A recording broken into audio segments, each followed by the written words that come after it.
यथार्थ मोक्ष।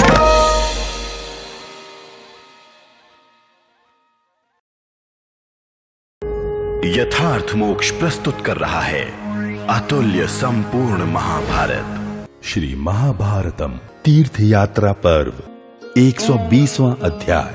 सात्यकी के शौर्यपूर्ण उद्रार तथा युधिष्ठिर द्वारा श्री कृष्ण के वचनों का अनुमोदन एवं पांडवों का प्योषणी नदी के तट पर निवास।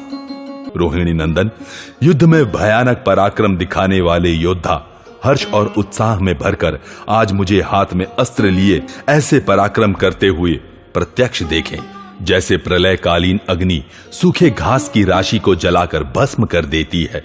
उसी प्रकार मैं अकेला ही कौरव दल के प्रधान वीरों का संहार कर डालूंगा और ऐसा करते हुए सब लोग मुझे प्रत्यक्ष देखेंगे।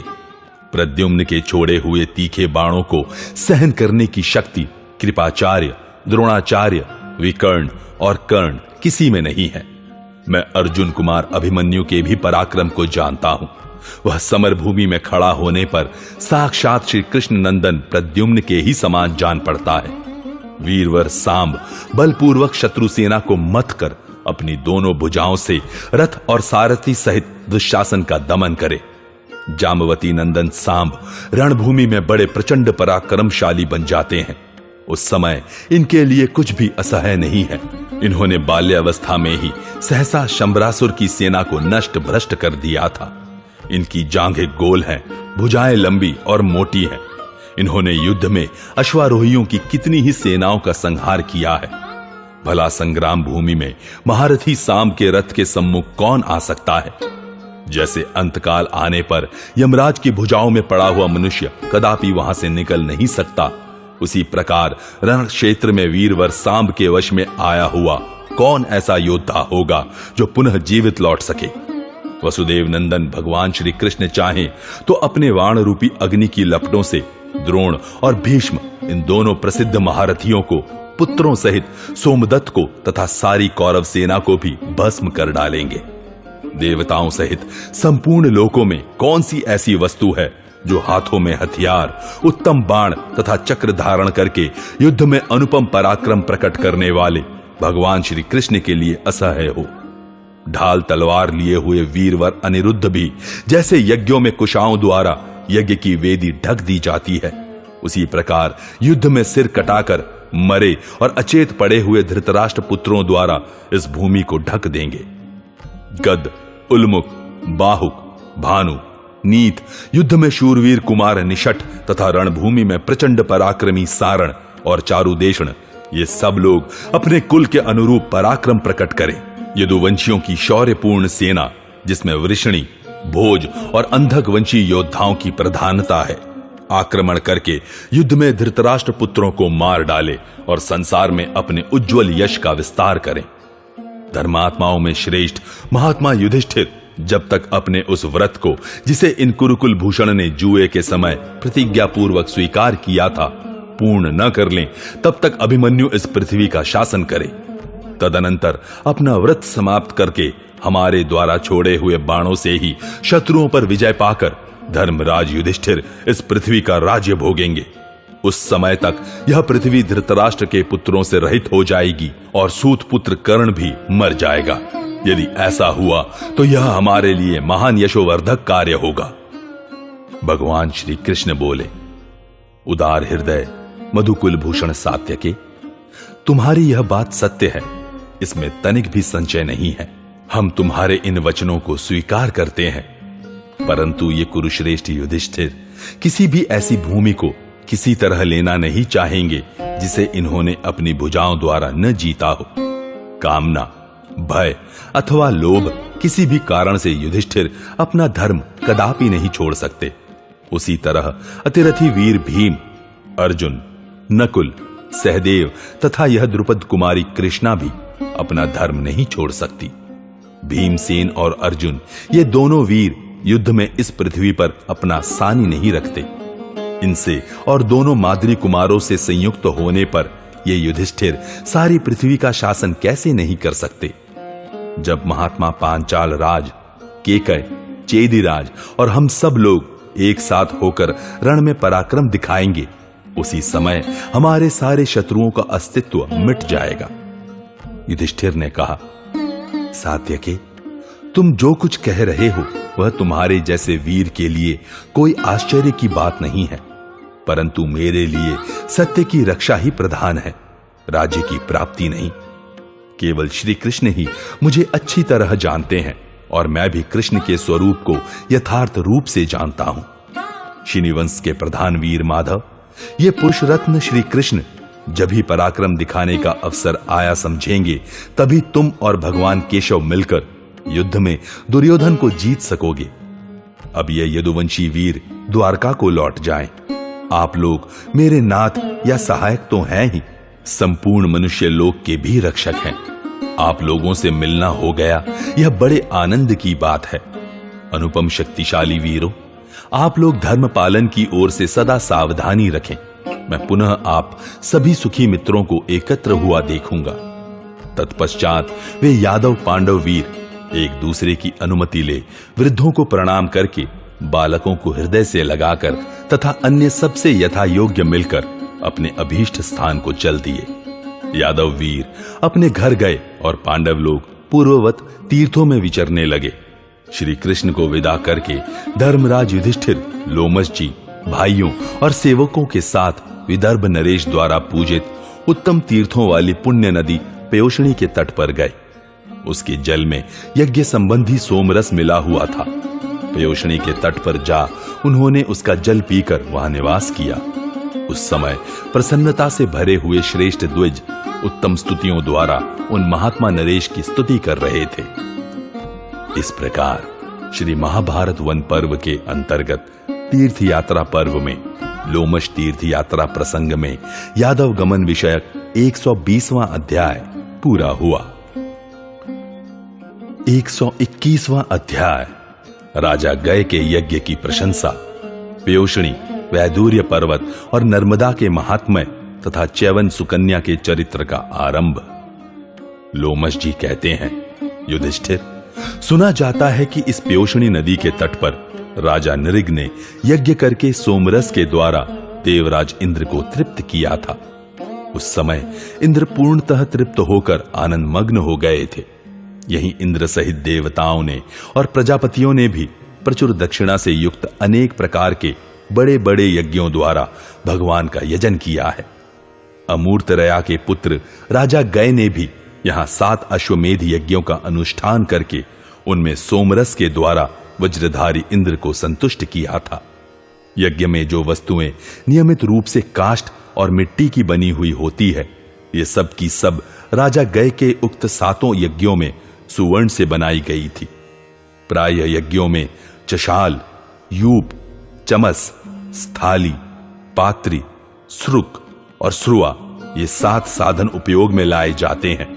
राजा गय के इन 7 यज्ञों में ये सभी उपकरण स्वर्ण के ही थे, ऐसा सुना जाता है।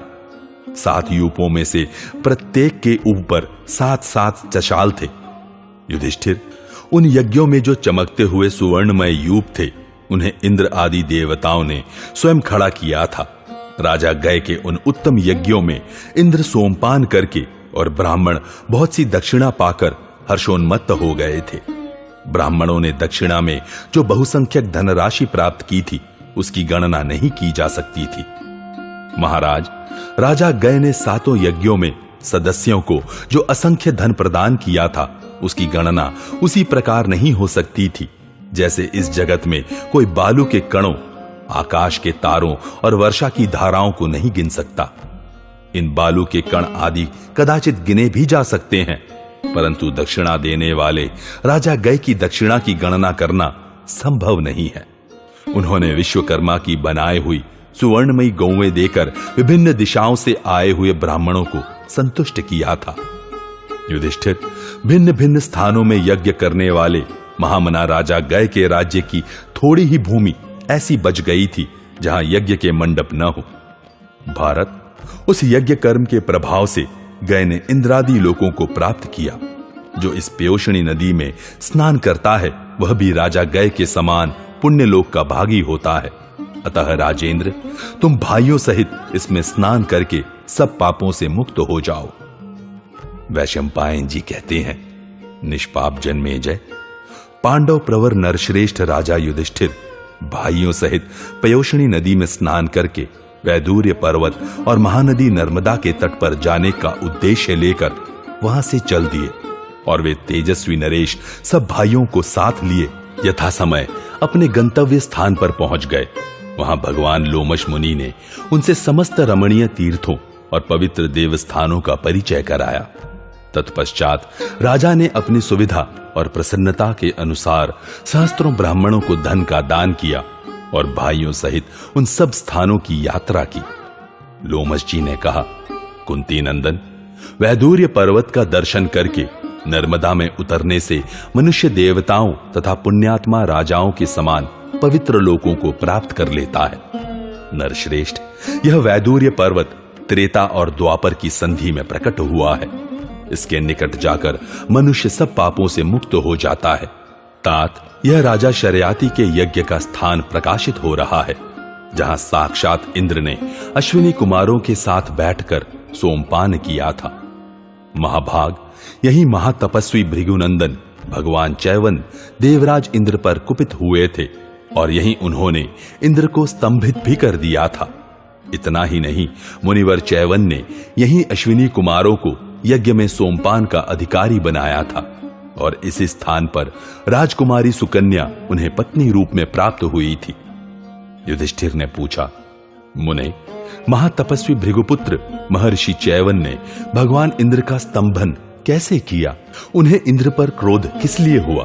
तथा ब्राह्मण, उन्होंने अश्विनी कुमारों को यज्ञ में सोमपान का अधिकारी किस प्रकार बनाया? ये सब बातें आप यथार्थ रूप से मुझे बताएं। इस प्रकार श्री महाभारत वन पर्व के अंतर्गत तीर्थ यात्रा पर्व में लोमश तीर्थ यात्रा के प्रसंग में सुकन्योपाख्यान विषयक 121वां अध्याय पूरा हुआ। 122वां अध्याय, महर्षि चैवन को सुकन्या की प्राप्ति। लोमश जी कहते हैं, युधिष्ठिर, महर्षि भृगु के पुत्र चैवन मुनि हुए, जो महान तेजस्वी थे। उन्होंने उस सरोवर के समीप तपस्या आरंभ की।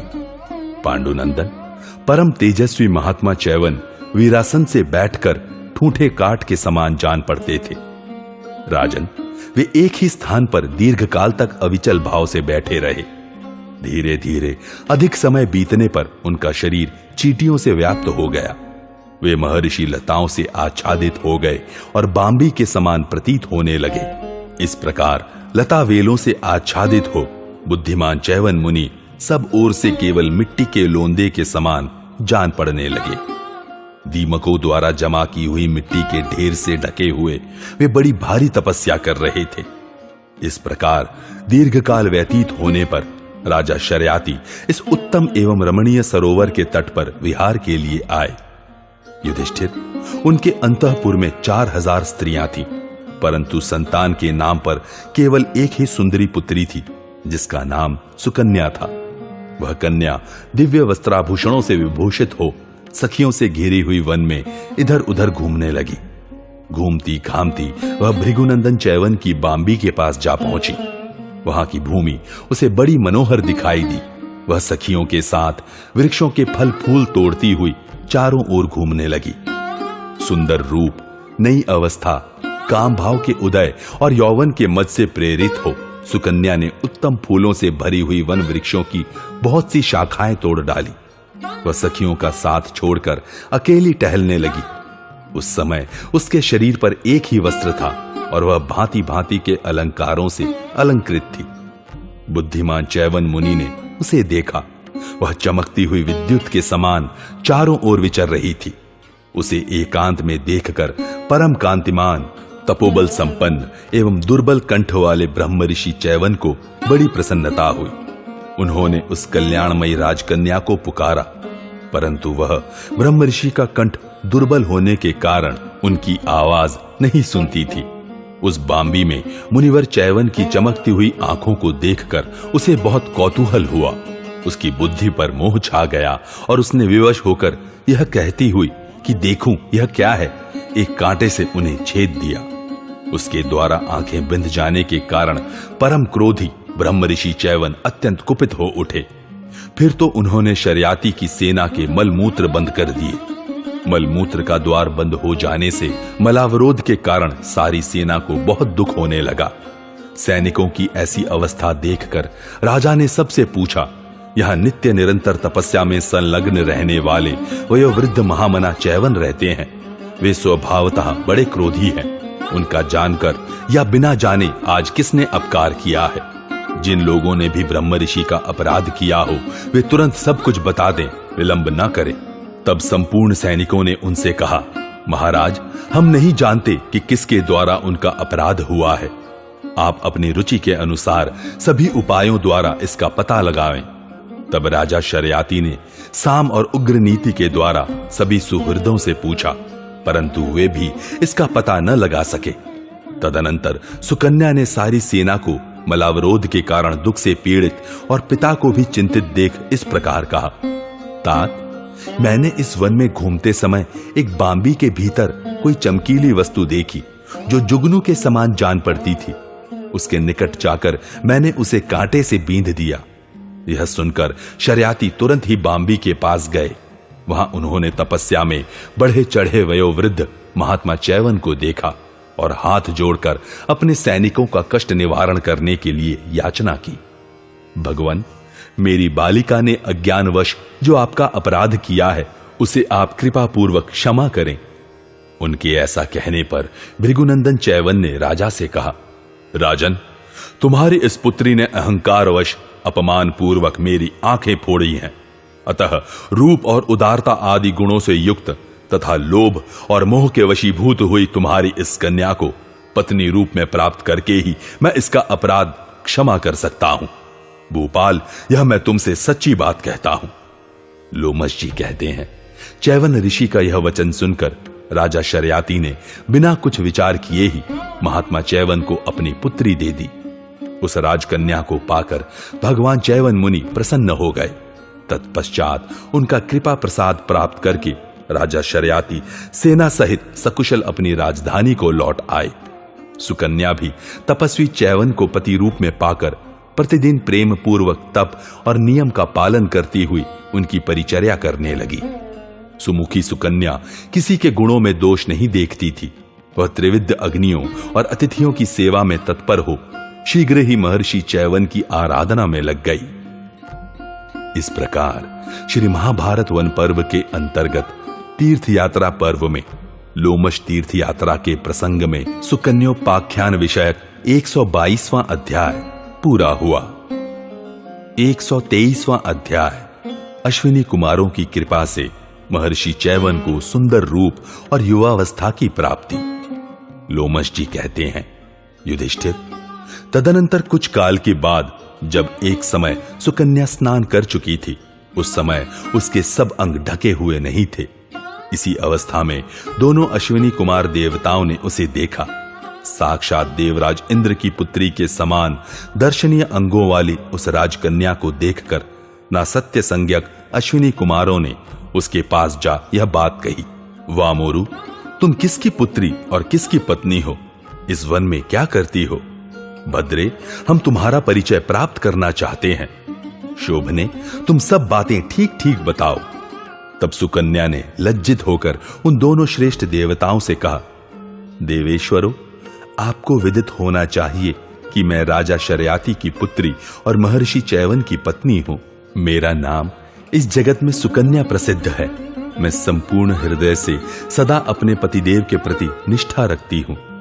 यह सुनकर अश्विनी कुमारों ने पुनः हंसते हुए कहा, कल्याणी, तुम्हारे पिता ने इस अत्यंत बूढ़े पुरुष के साथ तुम्हारा विवाह कैसे कर दिया? भीरू, इस वन में तुम विद्युत की भांति प्रकाशित हो रही हो। भामिनी, देवताओं के यहां भी तुम जैसी सुंदरी को हम नहीं देख पाते हैं। भद्रे, तुम्हारे अंगों पर आभूषण नहीं है। तुम उत्तम वस्त्रों से भी वंचित हो और तुमने कोई श्रृंगार भी नहीं धारण किया है, तो भी इस वन की अधिकाधिक शोभा बढ़ा रही हो। निर्दोष अंगों वाली सुंदरी, यदि तुम समस्त भूषणों से भूषित हो जाओ और अच्छे अच्छे वस्त्र पहन लो तो उस समय तुम्हारी जो शोभा होगी वैसी इस मल और पंख से युक्त मलिन वेश में नहीं हो रही है। कल्याणी, तुम ऐसी अनुपम सुंदरी होकर काम भूख से शून्य इस जरा जर्जर बूढ़े पति की उपासना कैसे करती हो? पवित्र मुस्कान वाली देवी, वह बूढ़ा तो तुम्हारी रक्षा और पालन पोषण में भी समर्थ नहीं है। अतः तुम चैवन को छोड़कर हम दोनों में से किसी एक को अपना पति चुन लो। देवकन्या के समान सुंदरी राजकुमारी, बूढ़े पति के लिए अपनी इस जवानी को व्यर्थ न गंवाओ।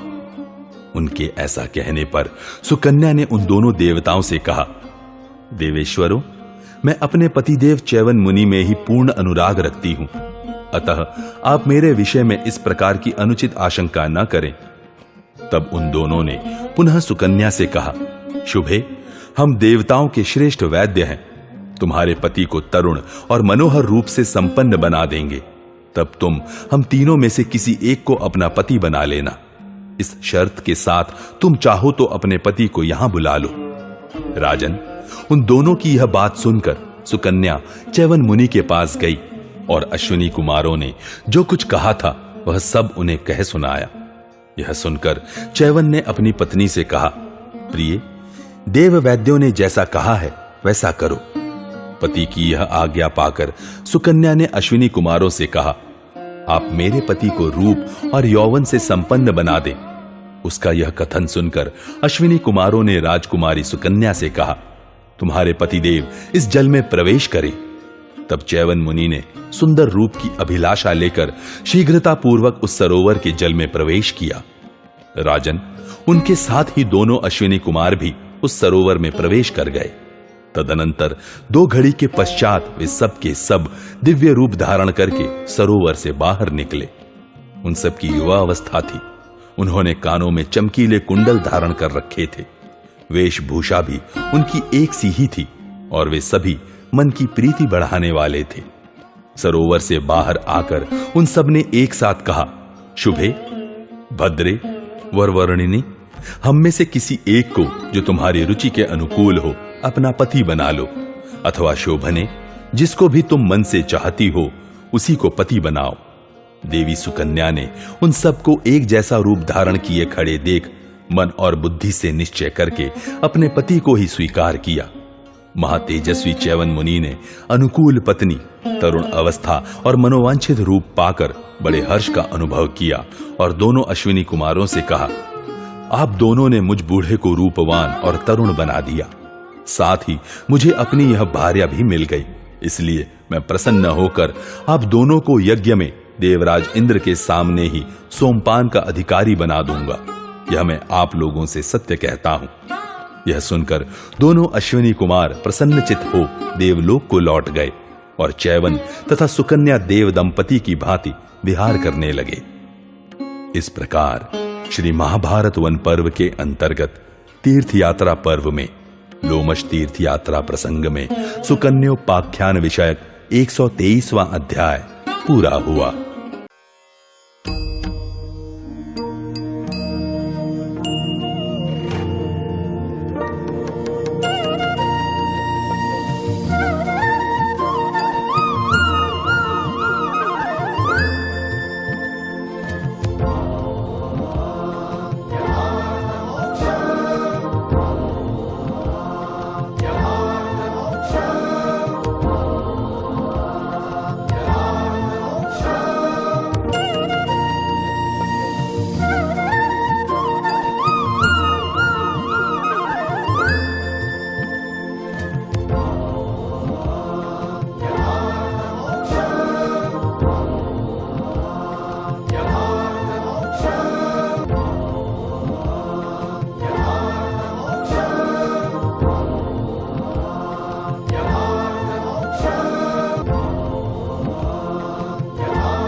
यथार्थ मोक्ष।